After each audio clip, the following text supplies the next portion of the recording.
Halo adik-adik, selamat datang kembali di video pembelajaran kita hari ini. Kita akan membahas sub selanjutnya ya. Jadi bab yang baru kita akan membahas tentang turunan fungsi trigonometri. Ya, mungkin kalian dulu pada jenjang kelas 11 kalian sudah belajar tentang yang namanya turunan fungsi aljabar. Ya, sekarang kita lanjutkan di dalam turunan fungsi trigonometri. Oke, langsung saja Ibu akan jelaskan.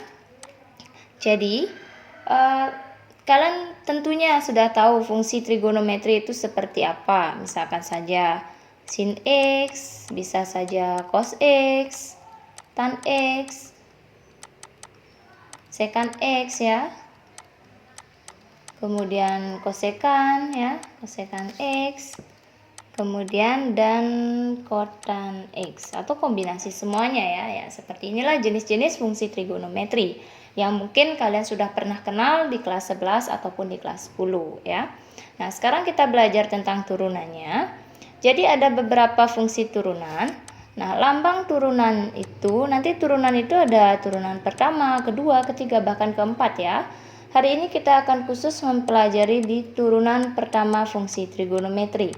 Turunan pertama itu dilambangkan dengan jika fungsinya fx gitu, maka turunannya itu adalah f aksen x. Jadi yang ini tuh dibaca aksen ya. Terus misalkan gx berarti g aksen x gitu dan seterusnya. Jadi mengikuti bentuk fungsinya juga gitu. Nah, sekarang untuk turunan trigonometri, misalkan fungsinya itu adalah fungsi sin x gitu ya. Nah, turunan dari fungsi sin x itu adalah, karena ini fx berarti turunannya f aksen x itu adalah cos x. Kenapa? Karena ini berasal dari konsep limit fungsi aljabar dulu yang pernah kalian pelajari ya, limit aljabar gitu. Nah, misalkan Ibu akan jelaskan kenapa bisa cos X gitu. Nah, jadi kita akan mencari hasil turunan dari sin X yaitu cos X dengan menggunakan konsep limit ya. Jadi sesuai dengan definisi limit ya. Ada definisi limit. Ketika kamu mencari suatu turunan pertama, maka ketika menggunakan konsep limit itu menjadi limit H mendekati 0 fx tambah H dikurang fx kemudian dibagi dengan H. Konsep limit pun kalian sudah pelajari sebelumnya ya, di bab sebelumnya. Nah, di sini kita fokuskan fx-nya adalah sin x. Oh, fx yang ini berarti kita sudah punya. Sekarang kita cari fx tambah h. Nah, berarti kita cari fx tambah h. Kalau fx-nya sin x berarti kalau fx tambah h-nya berarti ganti x-nya dengan x tambah h. Sehingga di sini menjadi sin x tambah h ya, karena ganti x ini dengan x tambah h seperti itu. Nah, sekarang kita sudah punya fungsi x tambah h. Maka turunan pertamanya itu adalah kita tinggal menggantinya ya. Tinggal mengganti saja. Jadinya limit h mendekati 0 fx tambah h. Jadi ini Bu tidak tulis lagi ya. Fx tambah h-nya apa? Oh, yang ini, yaitu sin x tambah h. Kurang karena rumusnya kurang. Kurang fx. Fx-nya yang mana? Oh, ini sin x gitu. Ya, jadi kalian langsung tulis sin, ini lebih baik mungkin dikurung ya, sin x. Nah, kemudian dibagi dengan h. Dibagi h ya, karena di bawahnya h.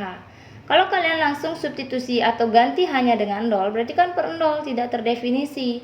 Maka kita harus lakukan hal yang lain gitu ya. Jadi kalian sebelumnya mungkin waktu kelas 11 kalian sudah pernah mempelajari rumus yang misalkan sin A tambah B. Silakan kalian perhatikan rumus-rumus fungsi trigonometri ya. Jadi ada rumus fungsi trigonometri itu lengkap sekali ya, di internet itu banyak sekali. Jadi di sini kalau rumus sin A tambah B itu adalah sin A cos B ditambah cos A sin B. Jadi rumus sin itu adalah sin cos sin gitu. Ya, silakan kalian perhatikan di internet nanti. Jadi di sini kita bisa menggunakan rumus ini untuk menjabarkan sin X tambah H, di mana X-nya kita anggap A dan H-nya kita anggap B. Maka di sini menjadi limit H mendekati 0. Nah, kemudian ini jadinya sin A, A-nya X, cos B, B-nya H. Itu ya, sin X cos H ditambah cos A, A-nya X, sin B, B-nya H. Ini. Kemudian ini ya, hasil penjabaran sin X tambah H adalah ini. Kemudian kita kurangkan dengan sin X per H, seperti itu. Nah, sehingga diperoleh di sini kita tinggal kelompokkan yang memiliki variabel sin X ya. Yang punya sin X kan yang di depan sama yang di belakang. Yang cos X ini kan sama sin H, bukan dengan sin X. Jadi kita tinggal tukar posisi mereka. Jadi sin X cos H kita kelompokkan dengan kurang sin X. Baru nanti kita tambahkan dengan yang cos X sin H.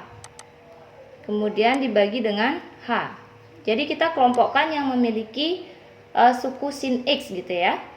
Karena kita akan faktorkan dengan cara mengeluarkan suku sin X-nya. Jadi sin X dalam kurung cos H kurang 1. Kenapa? Karena sin X kali cos H itu adalah ini. Kemudian sin X dikali 1 itu adalah ini gitu. Ya, jadi seperti memfaktorkan atau menyederhanakan bahasanya ya. Kemudian per H gitu. Nah, kemudian sampai di sini diapakan? Kita bisa membuat suatu bentuk dasar ya, bentuk dasar seperti yang sudah kita pelajari dulu dengan cara kita memecah. Jadi kita pecah saja. Limit H mendekati 0, sin X cos H kurang 1. Ini karena ditambah berarti masing-masing suku ini punya per H ya. Karena ini ditambah, ini juga kena limit H mendekati 0, cos X sin H per H, gitu. Dah. Nah, kemudian bagaimana cara kita menyederhanakan ini? Kalian harus ingat sebelumnya rumus trigonometri lagi, ya. Karena kan di sini masih ada pengurangan. Kita waktu belajar bentuk dasar kan kita harus menghilangkan kurang 1 ini agar di atas itu menjadi perkalian, sehingga kita bisa membaginya dengan H yang di bawah. Nah, sebelumnya kalian harus ingat dulu rumus cos 2A. Rumus cos 2A itu adalah 1 dikurang 2 sin setengah A. Ini A. Jadi di sini itu adalah setengah dari 2. Setengah dari 2 itu adalah 1, makanya A saja ya. Berarti kalau cos A saja gimana? 1 kurang 2 sin setengah dari A, yaitu setengah A ya. Gitu. Jadi kita bisa gunakan rumus ini untuk cos H. Berarti kalau cos H 1 kurang 2 sin kuadrat setengah H. Jadi kalian bisa cek nanti rumus-rumus itu di internet ya, banyak sekali di sana rumus trigonometri. Kemudian ini menjadi limit H mendekati 0, sin X ini berarti 1 kurang 2 sin kuadrat setengah H, cos H nya ini ya kita ganti dengan ini, kemudian isi kurang 1 belakangnya yaitu ini, baru per H. Kemudian kita cos X ini kita anggap konstanta karena dia tidak memuat unsur H. Di sini kan limit H mendekati 0. Yang tidak memuat unsur H berarti cos X. Dia bukan cos H tapi cos X. Kita anggap dia konstanta. Jadi kita keluarkan atau bawa ke depan limit ya, agar di sini bisa terbentuk bentuk dasar gitu tujuannya. Sehingga di sini sin X ini pun juga tidak mengandung H karena ini perkalian, jadi kita bisa bawa ke depan limit. Kita anggap dia konstanta juga.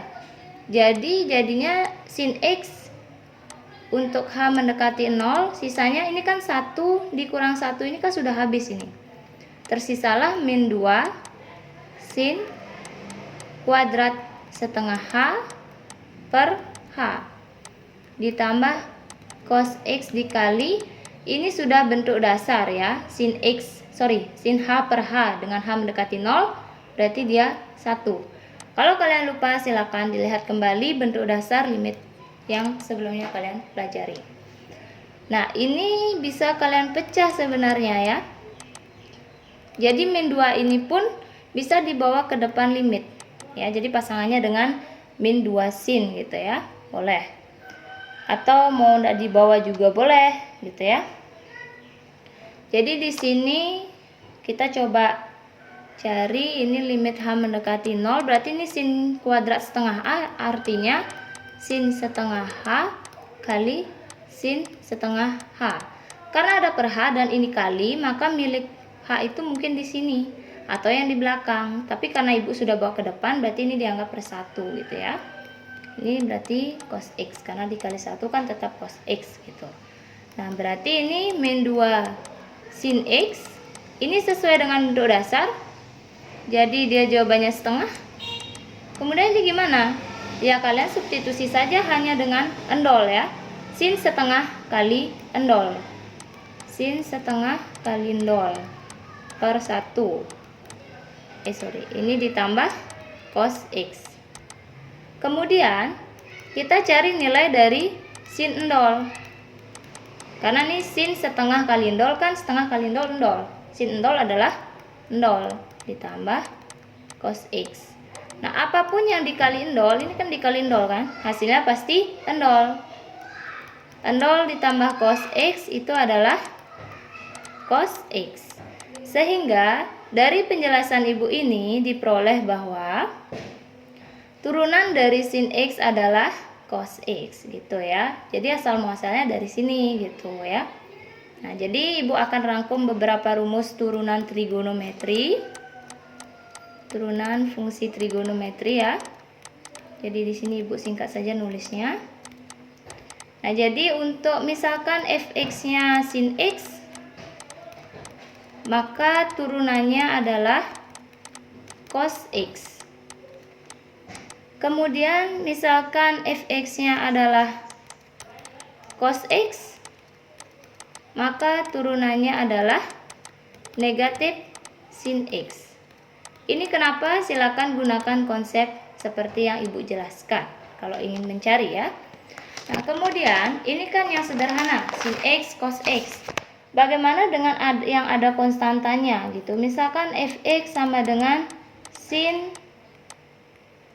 AX, maka turunannya itu adalah A cos X. Contoh misalkan yang ini, fx-nya adalah sin 8x gitu misalkan. Nah, berapa turunannya? Maka f aksen x-nya kalian bisa lihat di sini a-nya 8. Nah, turunannya kan a dulu. Oh, a-nya 8. Kemudian ini cos ax ya yang benar ya. Ini masih dalam bentuk ax.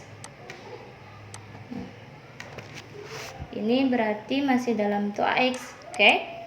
Berarti 8 cos ax. A-nya 8 berarti 8x gitu ya. Mungkin misalkan fx sama dengan sin negatif 3x. Berarti f aksen x-nya misalkan a-nya itu adalah negatif 3, berarti a-nya negatif 3 cos negatif 3x. Gitu aja, ikuti pola rumus ini ya. Nah, kemudian rumus selanjutnya ini mungkin 1, 2, 3 dan yang terakhir itu 4. Misalkan fx-nya adalah cos ax, maka turunannya itu sendiri adalah negatif A sin AX gitu. Karena kenapa negatif? Karena turunan cos X itu sendiri kan negatif sin X gitu. Contoh misalkan fx-nya adalah cos 5x itu. Berarti turunan dari cos 5x adalah, kalian bisa lihat A-nya di sini adalah 5, maka jadinya negatif 5 sin 5x gitu. Kalau misalkan dia negatif gimana? Misalkan cos negatif 2x itu. Kalian bisa lihat A-nya ini negatif 2 ya. Sehingga sama saja f aksen x sama dengan turunannya kan ada negatifnya. Negatif, A-nya berapa? Oh, A-nya negatif 2, ya dikurung sin AX, ya AX ya negatif 2X gitu. Nah, sekarang dikali negatif, kali negatif itu jadi 2. Maka dia kembali ke bentuk positif gitu ya, karena turunannya itu sendiri adalah negatif. Nah, kalau misalkan ada konstanta bagaimana? Ini contoh yang lebih bervariasi ya. Misalkan nomor 1, kalian diminta untuk menentukan turunan fungsi 4 cos negatif 2x itu misalkan. Nah, 4 ini diapakan? 4-nya itu didiamkan saja ya. Jadi dia merupakan konstanta. Kalian cukup mencari turunan dari cos min 2x. Cos min 2x gimana cara nyari turunannya? Nah, seperti ini ya. Jadi A-nya min 2, karena kan turunannya adalah cos AX dia. Ini kan masuk ke cos AX. Dengan A-nya itu adalah negatif 2 gitu. Berarti negatif A-nya adalah negatif 2 sin AX.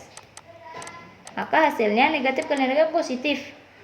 Berarti 4 kali 2 itu jadi 8 sin negatif 2x gitu. Terus contoh selanjutnya, misalkan yang nomor 2. Misalkan fx-nya adalah 4 sin gitu, misalkan sin 3x kurang pi. Nah, kalian harus ingat sebelumnya, pi ini apa? Pi ini adalah suatu konstanta di trigonometri dengan sudutnya adalah 180 derajat. Nilai pi itu adalah 180 derajat. Jadi pi itu adalah suatu konstanta, ya. Nah, jadi di sini 4 kali, nah, ini kan sudah suatu konstanta, itu tidak kenapa. Jadi kita perhatikan ini adalah AX min B jadinya. Dengan A-nya adalah 3. Nah, ini sebenarnya sama saja seperti sin AX gitu. Sama. Nah, sin AX apa rumusnya? Turunannya, oh, sin AX adalah A cos AX. Berarti A-nya adalah 3.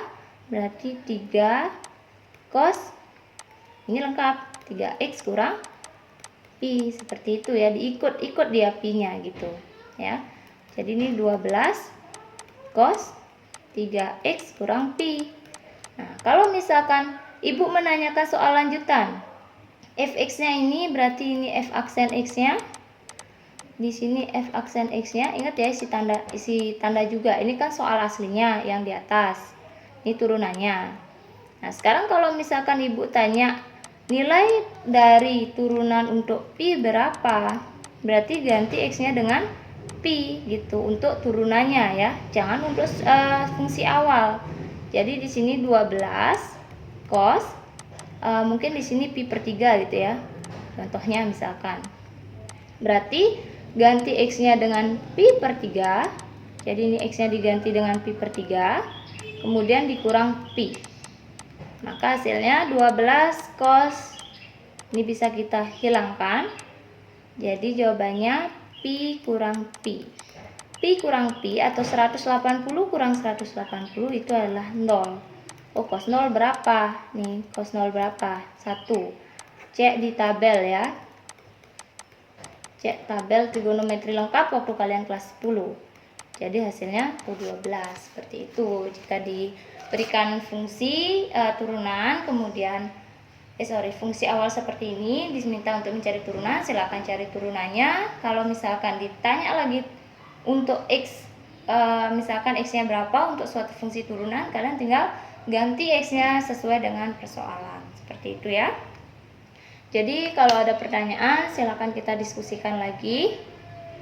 Tapi di sini Ibu sudah sediakan latihan soal untuk kalian. Silakan kalian lebih perdalam pemahamannya dengan melatih soal yang Ibu berikan ini, ya. Oke, sekian video pembelajaran kali ini. Tetap jaga kesehatan. Sampai jumpa di video selanjutnya, ya.